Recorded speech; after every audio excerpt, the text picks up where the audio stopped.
हर हर महादेव। जय सिया राम। आप सभी को हम आपको मकर संक्रांति के बारे में विस्तृत जानकारी भी देंगे, साथ में शुभ मुहूर्त, शुभ तारीख क्या रहेगी और मकर संक्रांति क्यों मनाई जाती है उसके विषय में भी बताएंगे, और साथ ही किन राशियों को क्या दान करना चाहिए मकर संक्रांति के पावन पर्व पर। इसलिए इस वीडियो को शुरू से लेके अंत तक देखेंगे, तभी आपको इसका महत्व समझ आएगा। नहीं तो आपको आधी अधूरी बात कुछ भी समझ नहीं आ पाएगी। इसलिए थोड़ा सा समय निकालकर इस मकर संक्रांति की जानकारी आप सभी प्राप्त करें, यही हमें आपसे उम्मीद है। मकर संक्रांति का पर्व बहुत ही हिंदू धर्म में महत्वपूर्ण माना गया है। मकर संक्रांति को गंगा, नर्मदा, यमुना मैया जो भी तीर्थ स्थल होते हैं वहाँ पर स्नान, डुबकी आदि करने से और स्नान आदि करने से पुण्य की प्राप्ति होती है। वहाँ तीर्थ स्थलों पर हम जो भी दान आदि करते हैं तो दान इसका भी बहुत बड़ा महत्व होता है। ऐसे दान नहीं किया जाता है, दान का महत्व होता है इसलिए दान किया जाता है। तो दान ऐसे तीर्थ स्थलों पर हमें अवश्य करना चाहिए। यह त्यौहार हर साल में आपने देखा होगा, कभी 14 तारीख को रहता है, कभी 15 को। मकर संक्रांति का कभी 14 को भी मनाई जाती है, कभी 15 को भी मनाई जाती है। इसके महत्व का मुहूर्त जो है वो 15 तारीख को ही रहेगा। 15 तारीख को ही मकर संक्रांति का पर्व मनाया जाएगा, 14 को नहीं मनाया जाएगा, यानी 15 तारीख को ही मकर संक्रांति रहेगी। वैदिक ज्योतिष आदि पंचांगों में भी दिया गया है, क्योंकि जहाँ पंचांग आदि क्योंकि हिंदू धर्म में पंचांग का बहुत बड़ा महत्व होता है, इसलिए 15 तारीख को ही मकर संक्रांति मनाई जाएगी। यह त्यौहार चंद्रमा की विभिन्न स्थितियों के आधार पर मनाया जाता है। चंद्रमा की जो स्थिति होती है उसके आधार पर मनाया जाता है। चंद्र कैलेंडर की वजह सौर कैलेंडर के अनुसार गणना की जाती है। इस दिन से दिन बड़े होने लगते हैं, जबकि रातें छोटी होने लगती हैं। दिन बड़े होने लगते हैं और रातें छोटी होने लगती हैं। यह पर्व एक संक्रांति पर्व है। इस दिन रात और दिन बराबर होने से बसंत ऋतु का आगमन होने लगता है। धीरे धीरे करके बसंत ऋतु का प्रभाव, क्योंकि दिन में गर्मी टाइप की हल्की हल्की गर्मी पड़ने लगती है, ठंड का जाना प्रारंभ हो जाता है, लेकिन रातें ठंडी होती हैं, इसलिए बसंत का दोनों प्रकार से माना गया, इसलिए बसंत ऋतु का प्रारंभ हो जाता है। मकर संक्रांति को लोगों को मन में असमंजस की स्थिति बनी हुई है कि मकर संक्रांति कब रहेगी। बहुत से लोग पूछते हैं, जिसमें सबसे ज़्यादा जुड़े लोगों में हमारी माताएं और बहनें होती हैं, जो भले हमारे फेसबुक, यूट्यूब या व्हाट्सएप पर देखती हैं। ये नहीं होता है कि हमें कोई देखे तो हमारे चैनल या हम जहाँ पर हैं व्हाट्सएप या फेसबुक या यूट्यूब चैनलों पर, कि हमें कोई लाइक करे। लाइक अलग होता है। लाइक करना अलग बात होती है। लाइक यानी पसंद। पसंद से ज़्यादा व्यक्ति का सबसे बड़ा कर्म और धर्म ये होता है कि सनातन की जानकारी दे और आने वाली जो भी पर्व है और त्योहार हैं उनकी जानकारी ज़रूर मिलना चाहिए, जिससे कभी हम जाते हैं घरों में या किसी के यहाँ जाते हैं तो बहुत सी माताएं बहनें कहती हैं, पंडित जी महाराज, गुरु जी महाराज, आपने वहाँ कार्यक्रम किया था, आपने हमको जानकारी आपकी हम वैसे नहीं ले पाते हैं तो कम से कम आपके जो भी आप चैनल आदि पर डालते हैं तो हम जानकारी प्राप्त कर लेते हैं। तो जानकारी से ही बहुत बड़ी खुशी होती है। कम से कम कुछ लोग ये तो कहते हैं कि आप जानकारी सही और मार्ग हमें सही बता रहे हैं। माताएं बहनों के साथ मित्र भी हैं, कुछ मिलने जुलने वाले भी हैं, भाई लोग भी हैं, मित्र मंडली भी है। सबके लिए धन्यवाद रहता है। हमारा उद्देश्य एक ही है। हम हर दिन अगर कोई चीज़ डाल रहे हैं तो हम इस उद्देश्य से कभी नहीं डालते कि हमारे चैनल को या हमारी चीज़ों को लोग बढ़ाएं। सिर्फ देखना ही बहुत बड़ी महत्वपूर्ण चीज़ है कि हम किसी चीज़ को सही तरीके से डाल रहे हैं तो उसकी जानकारी सही पहुंचना चाहिए। यही सबसे बड़ा हमारा उद्देश्य है और ये आज भी नहीं है, आने वाले समय तक, जब तक कहते हैं जब तक क्षमता है, जब तक व्यक्ति है, जब तक तो ये चीज़ें रहेंगी। तो इन चीज़ों का कोई फेरबदल नहीं हो सकता है। अब आप के लिए वहीं पर हम फिर जाते हैं कि मकर संक्रांति 15 जनवरी को ही मनाई जाएगी, क्योंकि ज्योतिष एवं पंचांग के अनुसार 15 जनवरी को मकर संक्रांति मनाई जाएगी। सूर्य देव प्रातः 2 बजकर, ध्यान देने वाली बात है अब यहाँ पर, सूर्य देव प्रातः 2:54 पर धनु राशि, अभी धनु राशि में चलते हैं तो विवाह आदि गृह प्रवेश, भूमि पूजन, इन चीज़ों के लिए निषेध हो जाता है। इसलिए धनु की संक्रांति चल रही है, जिसको मलमास भी कहा जाता है, से निकलकर मकर के सूर्य में प्रवेश हो जाएगी। मकर के सूर्य, क्योंकि शनि मकर राशि का स्वामी है, इसलिए मकर राशि में आ जाएंगे। तो मकर संक्रांति का पुण्य काल प्रहाता, कुछ लोग कहते हैं कि पंडित जी महाराज स्नान ध्यान कब करें हम, तो स्नान ध्यान करने के लिए पुण्य काल प्रहाता 7:15 से शाम के 6:21 तक रहेगा। और महापुण्य,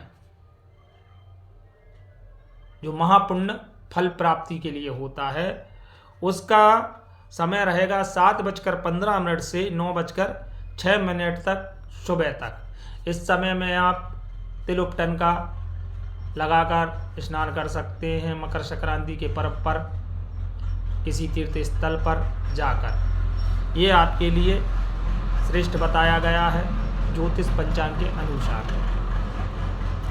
मकर संक्रांति पर्व पर क्यों मनाई जाती है, इसका महत्व क्या होता है, तो हम आपको 10 चीज़ें बताएंगे एक एक करके। मकर संक्रांति में मकर शब्द का अर्थ ये होता है कि मकर राशि को इंगित करता है, जबकि संक्रांति का अर्थ संक्रमण अर्थात प्रवेश कराता है। जब भी बोलते हैं ना मकर संक्रांति, तो इसमें प्रवेश हो जाती है, इसीलिए इसका नाम पड़ा है मकर संक्रांति। इस दिन सूर्य धनु राशि से मकर राशि में प्रवेश करता है, तो एक राशि को छोड़कर जब दूसरी राशि में प्रवेश करने को विस्थापन क्रिया को संक्रांति कहते हैं। यह पहला योग। दूसरा योग क्या होता है, चंद्र के आधार पर माह के दो भाग किए गए हैं। माह यानी मास, दो भाग किए गए हैं, कृष्ण पक्ष, शुक्ल पक्ष। इसी तरह सूर्य के आधार पर वर्ष के दो भाग हैं, उत्तरायण और दक्षिणायन। इस दिन से सूर्य उत्तरायण हो जाता है और उत्तरायण अर्थात उस समय से धरती उत्तरी गोलार्ध आदि सूर्य की ओर मुड़ जाती है। जो उत्तर ही से सूर्य निकलने लगता है, इसे सोमयान भी कहते हैं। 6 मास यानी 6 महीने सूर्य उत्तरायण रहता है, 6 माह दक्षिणयान यह रहता है। यह पर्व उत्तरायण के नाम से भी जाना जाता है। मकर संक्रांति से लेकर कर्क संक्रांति के बीच के 6 मास समतरल को ही उत्तरायण कहते हैं। समय अंतराल को ही उत्तरायण कहते हैं। तीसरा योग। इस पर्व को भौगोलिक विवरण क्यों कहा जाता है? इसलिए कहा जाता है कि पृथ्वी 23.5 डिग्री अंश पर झुकी हुई और सूर्य की परिक्रमा करती है तथा वर्ष में 4 स्थिति ऐसी होती हैं जब सूर्य की सीधी किरणें 21 मार्च और 23 सितंबर को विषुवत रेखा, 21 जून को कर्क रेखा और 22 दिसंबर को मकर रेखा पर पड़ती है।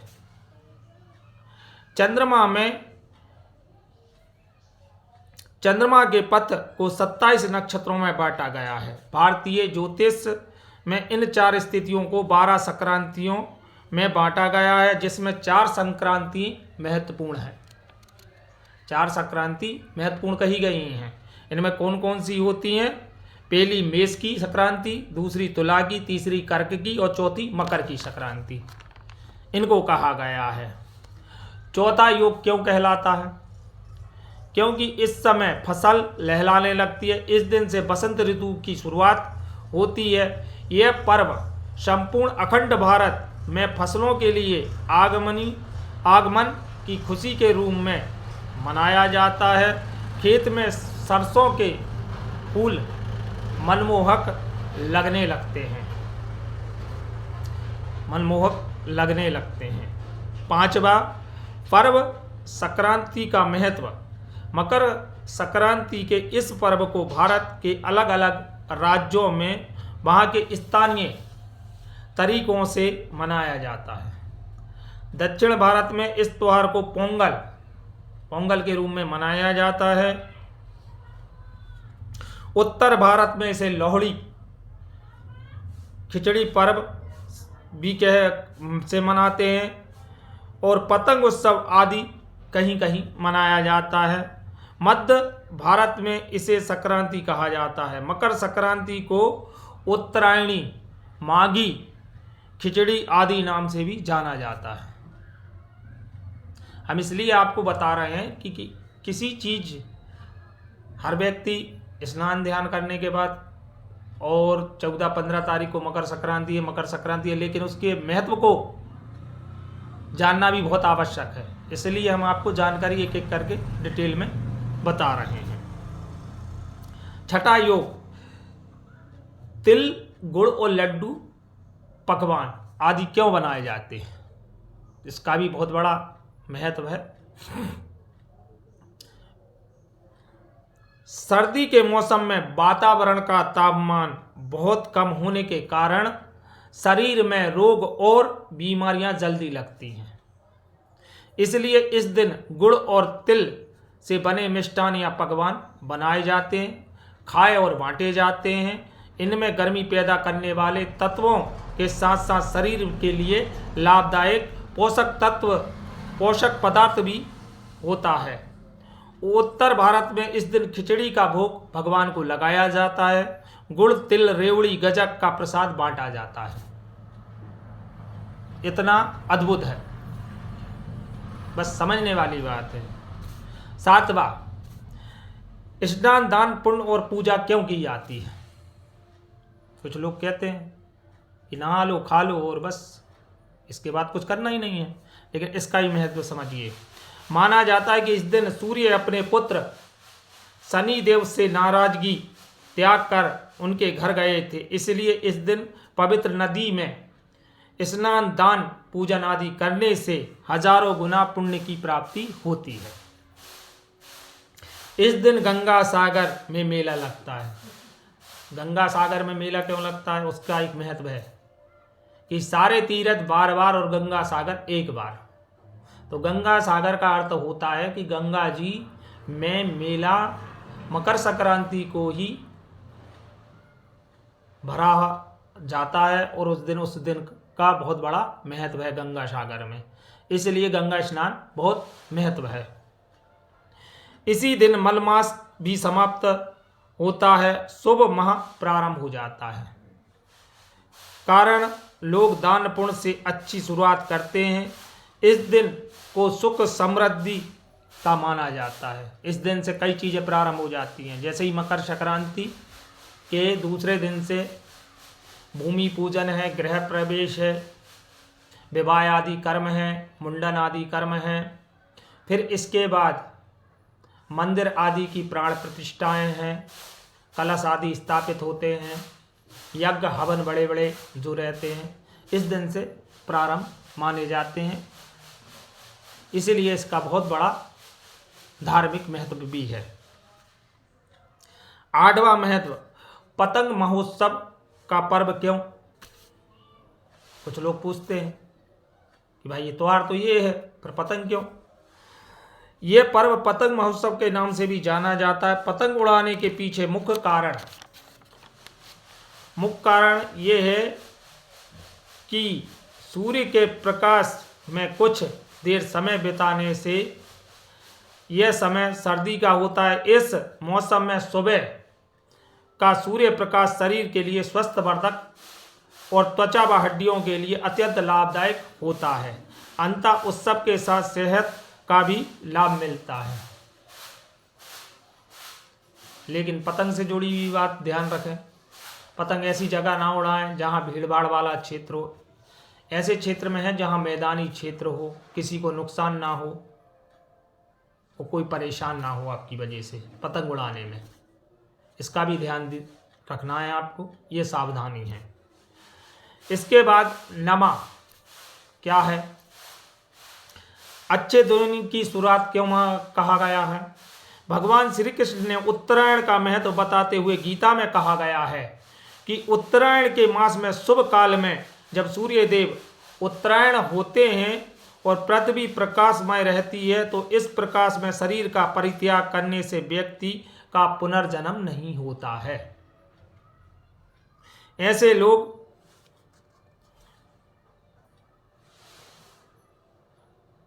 ब्रह्मा को प्राप्त होते हैं। यही कारण था कि भीष्म पितामह ने शरीर जब त्यागा तब सूर्य उत्तरायण हो गया था। भीष्म पितामह सैया पर लेटे थे क्योंकि वो थे दक्षिणयान में। जब उत्तरायण आया तभी उन्होंने अपना शरीर त्याग किया। 10वां ऐतिहासिक तथ्य क्या? हिंदू धर्मशास्त्र के अनुसार मकर संक्रांति से देवताओं का दिन आरंभ होता है, जो आषाढ़ मास तक रहता है।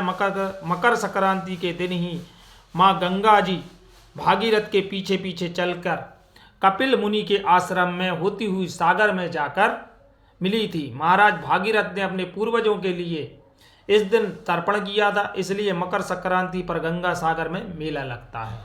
ये 10 बहुत बड़े महत्व हैं।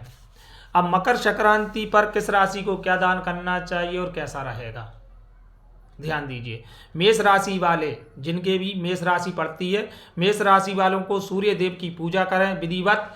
इसके बाद मकर संक्रांति के दिन तिल गुड़ का दान करें तो इससे शुभ फलों की प्राप्ति होगी। वृषभ राशि वालों को सुख शांति बनाए रखने के लिए, हर क्षेत्र में सफलता पाने के लिए खिचड़ी का दान मंदिर में करें या किसी गरीब आदि को करें। कंबल आदि भी दान कर सकते हैं। मिथुन राशि वाले को मूंग की खिचड़ी दान करें तो इससे भी उनको धन दान में लाभ होगा।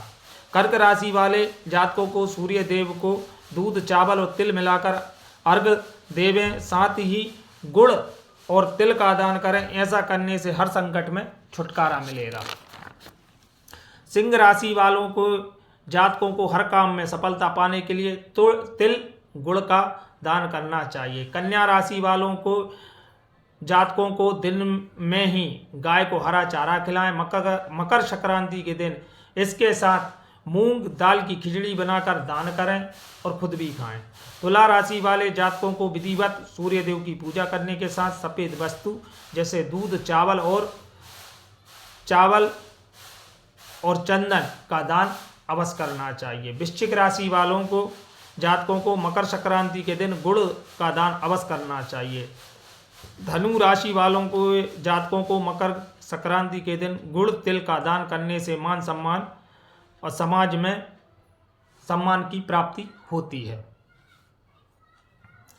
मकर राशि वाले जातकों को काले तिल के अलावा उड़द की दाल से बनी खिचड़ी का दान करना चाहिए, जिसके लिए शुभ कहा गया है। कुंभ राशि वालों के जातकों को जल में तिल मिलाकर सूर्य देव को अर्घ्य देवें, इसके साथ तिल उड़द को दान करें। मीन राशि वाले जातकों को तिल गुड़ का दान करें, इससे शुभ फलों की प्राप्ति होती है। इसी के साथ मकर संक्रांति पर्व काल की आप सभी को ढेर सारी मंगलमयी शुभकामना। आपका सभी का जीवन सुखमय व्यतीत हो, यही कामना के साथ मैं अपनी वाणी को विराम देता हूँ। हर हर महादेव, जय सिया राम।